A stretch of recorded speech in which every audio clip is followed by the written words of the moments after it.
तो देहस्तिमां सरुधिरे अभिमतिम त्यजत्वम जाया स्वतादिशु सदा ममताम विमुंच।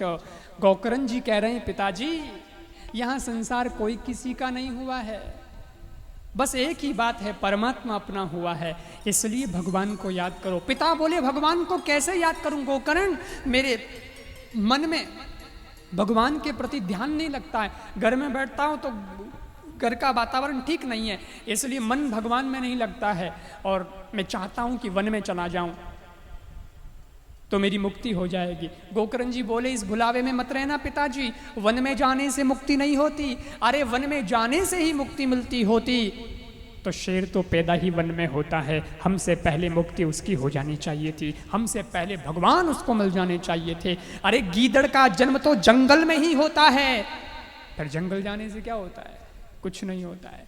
तो बोले, आप चाहे घर में रहो या फिर वन में भवन में कहीं भी रहो, लेकिन एक ही बात है, आपको अपनी सारी वृत्तियों को अंतर्मुखी करना पड़ेगा और इंद्रियों को भगवान में लगाना पड़ेगा, तभी आपकी मुक्ति हो सकती है। पिताजी आपकी जैसी इच्छा, आप वन में रहें चाहे भवन में, परंतु काम तो आपको यही करना पड़ेगा, अपनी वृत्तियों को अंतर्मुखी करना ही पड़ेगा, दुनिया से संसार को निकालना ही पड़ेगा। कुछ लोग वन में चले जाते हैं लेकिन फिर भी भगवान कहाँ मिल पाते हैं। घर छोड़ के वन में वास कियो लेकिन मन वासना त्याग कियो ही नहीं। पंचकेशी बढ़ाय के धूनी तपे, सतनाम हरि को लियो ही नहीं। और सतसंग को रंग घुमाई दियो, सतभोग हरि को दियो ही नहीं। कहे दास सतार समझ रे मना, तूने अभी प्रेम को प्यालो पियो ही नहीं। तूने अभी प्रेम को प्यालो, फिर मतलब क्या रहा।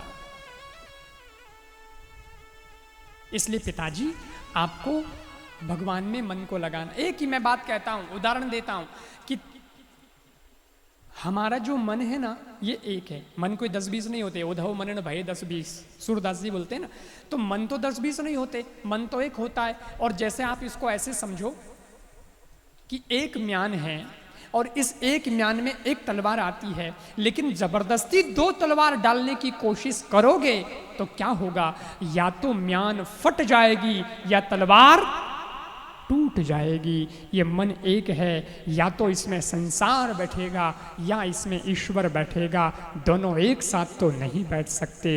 इसलिए मन से पहले संसार को निकालो और ईश्वर को बैठा दो, फिर चाहे वन में हो या भवन में, मुक्ति तुम्हें प्राप्त हो जाएगी।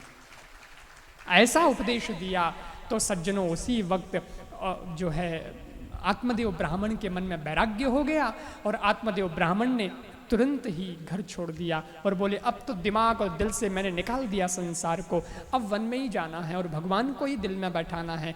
चले गए वन में और भगवान का भजन किया, भागवत के 10वें स्कंद का उन्होंने पाठ किया, और सज्जनों फिर वो भगवान के धाम में चले गए। आदरणीय गौकर्ण जी ने पिताजी को ऐसा उपदेश दिया और पिताजी की मुक्ति हो गई।